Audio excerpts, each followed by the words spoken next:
let's look at a French seam.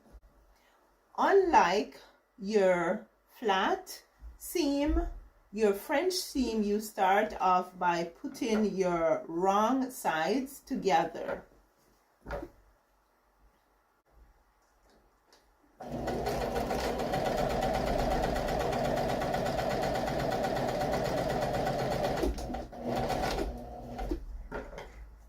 And then you stitch. Now, if you can stitch as close as possible to the edge, then that is an excellent thing to do. If not, and you end up with too much bulk on the edge, you just go ahead and use your scissors and cut off as much as possible. Because what we're going to do next is open the fabric, and just like we normally do when we're doing a flat seam, we are going to now put the right sides together. If you wanted to, you could press, but you don't have to, right?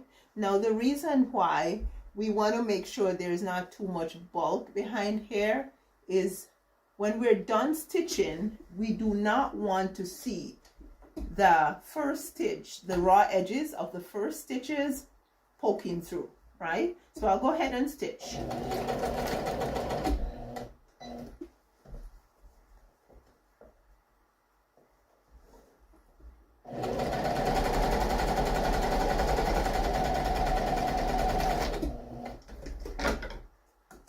Now this is our French seam. It's what the right side looks like, and this is what the wrong side looks like.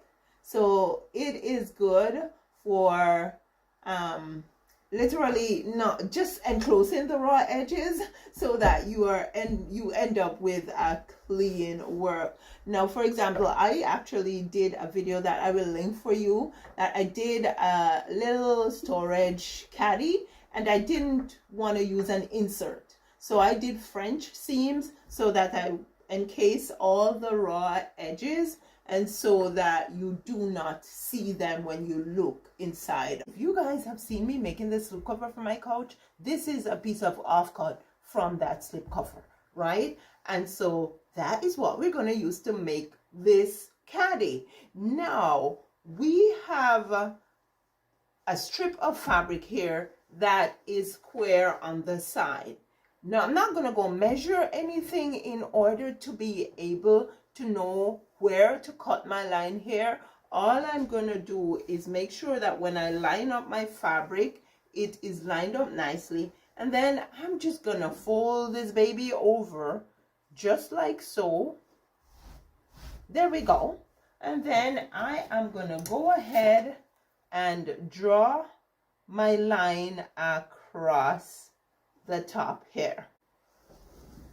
That's it. And then I'll just make sure that I take the line all the way to the end, all the way to the end. And then I go ahead and I cut. So the next thing we are going to do is form the base of the caddy or the laundry hamper, whatever you want to call it. I have a piece of cardboard here. It is 4 by 4, so it's 4 inches here, 4 inches here. Your cardboard or your template that you use need to be square. Now, the measurement on your cardboard is going to dictate the width of the base of your caddy. So for me, this caddy is going to end up being just about 8 inches wide because my template is a 4 by 4. So it's 4 plus 4 on one side and 4 on the other side, 8 inches wide. What I'm going to do with this is put it in the corner. And usually I would put it up close to the edge here and to the edge here. However, because I'm going to use a French seam, I'm going to take it in just about a ½ an inch from the edge here. And then I'm going to go ahead and I am going to draw my box. Now, because I took it away from the corner, I want to make sure that when I am cutting, I cut squares. So I'm just going to use my ruler or my triangle here, my square, my triangle here, my square, my triangle here, and my chalk to finish the line to the edge. And then I am going to go ahead and I am going to cut this piece out. I could go ahead now and flip this over just like so. There we go. Line it up nicely. And then I can just go ahead and take this piece out, or I could use my square template and do my cut. But since I flipped it over, I'm just gonna go ahead and cut this piece out. The next thing we're going to do is stitch off the sides, and we are stitching with wrong sides together. Now, generally we do right sides together, but because we're doing a French seam, we start with the wrong side together. Okay, I'll do this side also.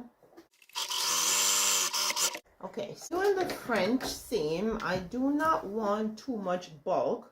So now I'm gonna go ahead and I'm gonna trim off some of the excess fabric along the seam, all the while making sure I am not cutting my stitch. Can't cut that stitch. Now these things are so easy to do. If you do crafts to sell, wow, you can make so many of these, because this thing you can finish making in maybe 30 minutes, right? So the next thing I'm going to do is turn this inside out, and I am going to go ahead and stitch along here, and the other side also. One of the reasons also why we cut off the excess fabric here is because when we are done stitching on this side, we do not want to see this thing coming through the seam. It is supposed to be completely sealed.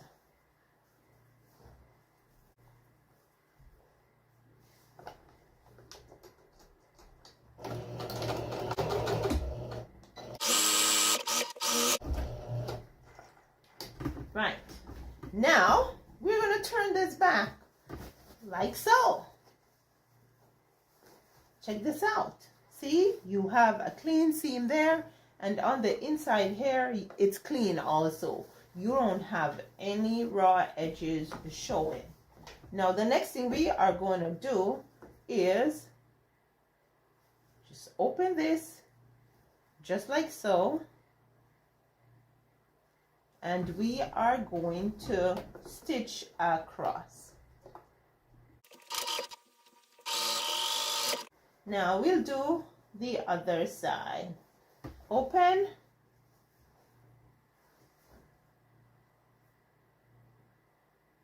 There we go.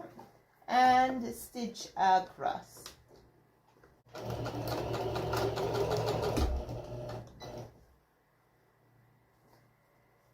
And I always say, whenever you're stopping to make any adjustments, make sure you put your needle down into the fabric. If not, your fabric can shift and throw everything off track.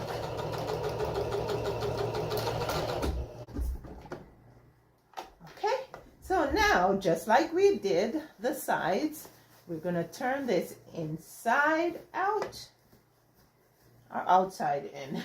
Yeah. And then we are going to go ahead and we are going to stitch across. Then, you know what? I am going to go ahead and snip off some of the excess fabric, because I want to make sure that nothing is peeping through when I am done. There we go. Just a little bit, but that's okay. Now you could do this by just doing your regular flat seam, but then you would be left with raw edges on the inside. And you can also use this technique for stitching an insert.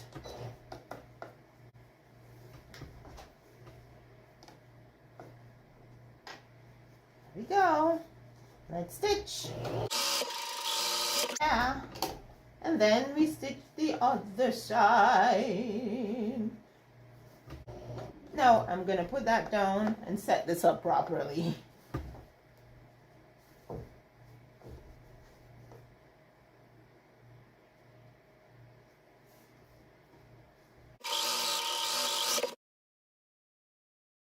The next thing we need to do is stitch off the top. If you're more comfortable with pressing your head in before you stitch, then by all means do that, right? This can't be pressed, so I won't be pressing. And there's something I want to show you, because I did a video to show tools I have in my sewing kit, and this is one of them. This is a little measuring gauge, right? So I can use it, for example, to measure off, to say, okay, I want to stitch this an inch deep. What I can do is just use it.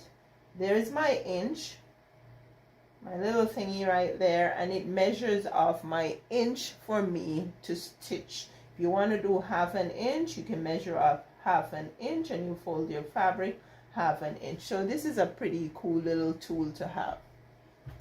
But what I'm going to do right now is eyeball it. Now at the bottom here, my seam is going that way. So at the top here, I'm going to put it the same direction.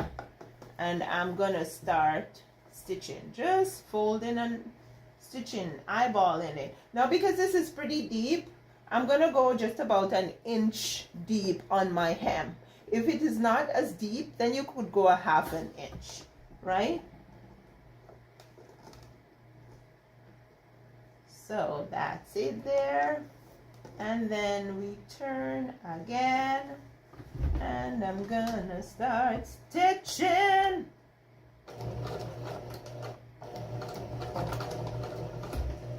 Okay. And I'm folding as I go. See, just about an inch, and then I fold again. And then just stitch. And I'm just gonna look under here to make sure I'm not stitching the other side. Stop, put the needle down. This is going this direction, so I'm gonna go ahead and put this in the same direction. Let's just get these threads up. And just about an inch, and then fold again. Okay, so let's stop that. Just about an inch, and then fold again. Our next fold should take us there. There we go. We are back around. There we go.